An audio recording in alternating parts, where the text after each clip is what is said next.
वैसे तो आपने पकोड़े बहुत सारे खाए होंगे और पालक के पकोड़े भी खाए होंगे, लेकिन एक बार इस तरीके से, मेरे तरीके से आप पालक के पकोड़े बना के देखिएगा। बार बार आप इसी तरीके से बनाना चाहेंगे। तो आज मैं अमिता आपके लिए लेकर आई हूँ पालक के पकोड़े, जो कि मेरे तरीके से, एक नए तरीके से बना के देखिएगा। बहुत ही स्वादिष्ट लगेगी आपको और सौगी भी नहीं पड़ेगी। तो अमिता के किचन में आपका स्वागत है। Welcome back my cooking blog.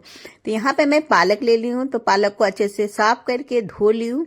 यहाँ पे पालक के पत्ते को, डंठल वाले हिस्से, जो रेशे वाले हिस्से होते हैं, जो मोटे वाले हिस्से हैं, तो उसे हटा लिया है मैंने।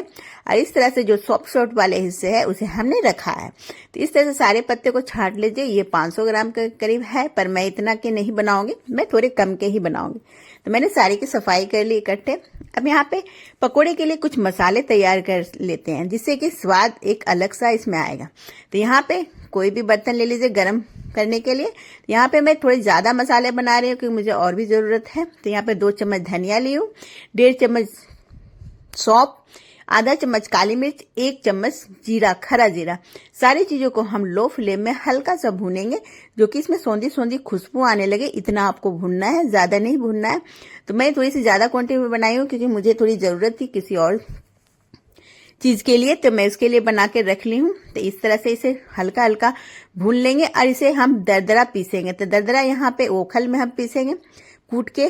मिक्सी में नहीं पीसना है आपको। मिक्सी में क्या हो जाती है, एक तो मिक्सी का स्वाद एक अलग होता है और ओखल का स्वाद अलग होता है। यहाँ हम ओखल में ही इसे कूटेंगे।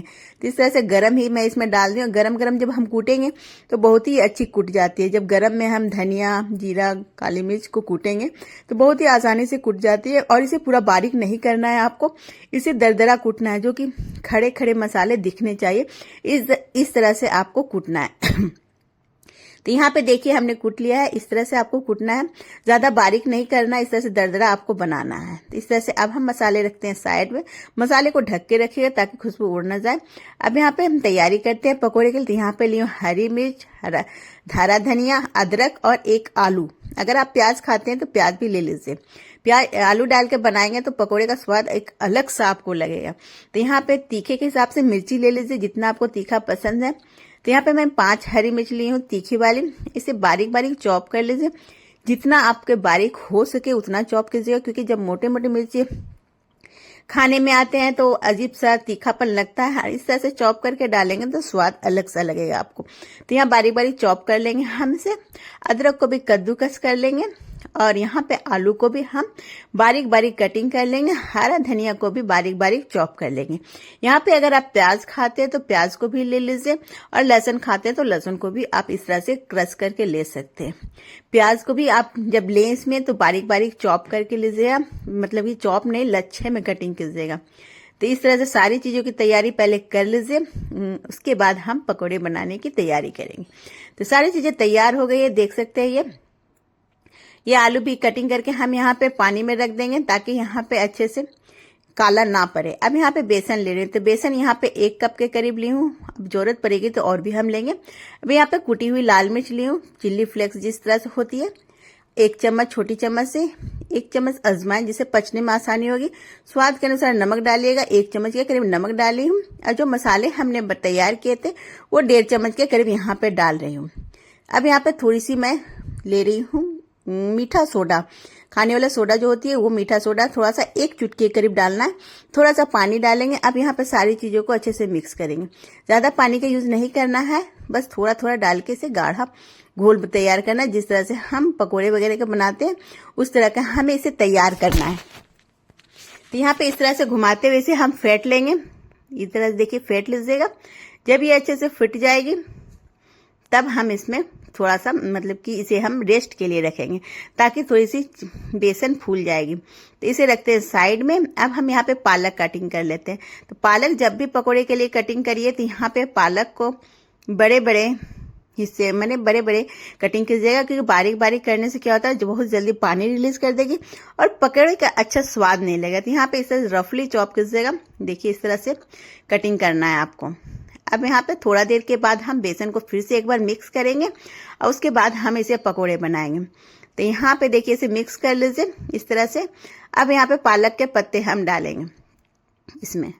तो यहाँ पे पालक के पत्ते को डालने के पहले यहाँ पे डाल लेंगे हम थोड़ा सा जो आलू कटिंग करके रखी थी लच्छे में वो, और हरा धनिया, और यहाँ पर हम डालेंगे प्याज। प्याज अगर खा रहे हैं आप तो प्याज को इसी तरह लच्छे में कटिंग करके डाल लीजिए। अब सारी चीज़ों को पहले मिक्स कर लेंगे। अब हम इसमें हम डालेंगे पत्ते, जो हमने पालक के पत्ते कटिंग करके रखे थे वो हम डाल लेंगे इसमें। तो इस तरह से डाल लीजिए और इसे हम मिक्स करेंगे। तो यहाँ पे हाथों से मैं नहीं मिक्स कर रही हूँ, क्योंकि हमें यहाँ पे पालक को ज़्यादा निचोड़ना नहीं है, बस जेंटली सॉफ्टली इसे हमें मिक्स करना है ताकि ये पानी रिलीज ना करें। तो इस तरह से अगर पालक को मिक्स करेंगे तो बहुत ही एकदम फूले फूले और अच्छे पकोड़े तैयार होंगे। अगर हम इसे मैश कर देते हैं पूरी तरह से हाथों से तो क्या होता है, पकोड़े में वो स्वाद नहीं आता। तो इस तरह से हमने देखिए इस तरह से मिक्स कर दिया है अच्छे तरीके से। अब हम हाथों से इसे पकोड़े बनाएंगे। तो यहाँ पर तेल को मीडियम गर्म रखेगा और छोटे छोटे पकोड़े हम डालेंगे इसमें, क्योंकि मैंने इसमें मीठा सोडा डाला है तो ये थोड़ी सी फूलेगी और फूल के बड़ी बड़ी हो जाएगी। तो थोड़ा सा मीठा सोडा का यूज़ कीजिएगा, उससे क्रिस्पीपन आएगी। और अगर आप हींग खाते हैं तो यहाँ पे हींग का भी यूज़ कर सकते हैं। अब सारे पकोड़े छोटे छोटे डालने के बाद जब थोड़ा देर हो जाएगी तब इसे हम अलटते पलटते फ्राई करेंगे। तो यहाँ पे मैं थोड़ा सा ही ऑयल का यूज़ की हूँ, आप चाहे तो पूरा भर के डाल सकते हैं, पर मैं थोड़ा सा ही ऑयल में फ्राई करती हूँ क्योंकि ज़्यादा जला हुआ ऑयल नहीं खाना चाहिए, इसलिए मैं ज़्यादा ऑयल का यूज़ नहीं करती हूँ। अब इस तरह से जब ये फ्राई हो जाएगी तब हम इसे निकालेंगे। ये देखिए इस तरह से। अब इसी तरह से दूसरे बैच वाले भी हम फ्राई करेंगे। पहले अच्छे से मिक्स कर देंगे क्योंकि पानी रिलीज कर देती है पालक, तो इसलिए पहले अच्छे से मिक्स कर लेंगे, फिर हम छोटे छोटे पकौड़े डालेंगे और उसी तरह से अलटते पलटते हम इसे फ्राई करेंगे। तो यहाँ पे सेमी प्रोसेस से जितने बैचेस में आपको फ्राई करना है कर सकते हैं आप। 2-3 बैचेस, जितने भी बैचेस आपके हैं उतने बैचेस में आप फ्राई कर सकते हैं। तो यहाँ पे देखिए सारे फ्राई हो गए सेमी तरीके से, बहुत ही अच्छे तरीके से, और ये काफ़ी क्रिस्पी है, काफ़ी टेस्टी बनी थी, जिसे मैंने खाने भी बनाई थी लंच में। आप चाहे इसे चाय के साथ बना सकते हैं, बहुत ही स्वादिष्ट लगती है। चाय के साथ तो एंजॉय करने में बहुत ही मज़ा आता है, सॉस के साथ भी। तो ये सारे पकौड़े देखिए बहुत ही इजीली बन जाती है। तो इस तरह से बन गई है, देखिए काफ़ी क्रिस्पी है। मैंने इसमें हल्दी का यूज़ नहीं किया क्योंकि पालक के पकौड़े में हल्दी डालने से कलर वो नहीं आती है। तो इस तरह से देखिए घुमा के मैं दिखा रही हूँ, काफ़ी क्रिस्पी बनी है, एकदम करारे करारे। तो इस तरह से सारे बन के तैयार हो गई है। इस तरह से एक बार ट्राई करके देखिएगा, बहुत ही अच्छी पकोड़े बनती है इस तरह से। तो यहाँ पे सारे पकोड़े तैयार हो गए। तो मैं यहाँ पे इसे लंच में बनाई हूँ चावल के साथ। आप इसे किस तरह से बनाएंगे जरूर बताइएगा। तो यहाँ पे एक पकोड़े तोड़ के दिखाती हूँ, देखिए अंदर से भी काफ़ी गर्म है अभी। अब ये मैं कड़ी चावल के साथ बनाई थी पकोड़े, आप किसके साथ बनाते हैं कमेंट करके जरूर बताइएगा। और रेसिपी अच्छी लगी तो दोस्तों रिलेटिव के साथ शेयर भी कीजिएगा। इतने स्वादिष्ट लगे कि मैं बता नहीं सकती आपको इस तरह से बना के। तो इस तरह से बना के ट्राई कीजिएगा, अच्छी लगी तो हमें कमेंट करके जरूर बताइएगा। और दोस्तों रिलेटिव के साथ शेयर भी कीजिएगा और फॉलो भी कीजिएगा। Thank you watching my video, bye bye, take care. तो मिलती हूँ मैं नई रेसिपी के साथ, सी यू।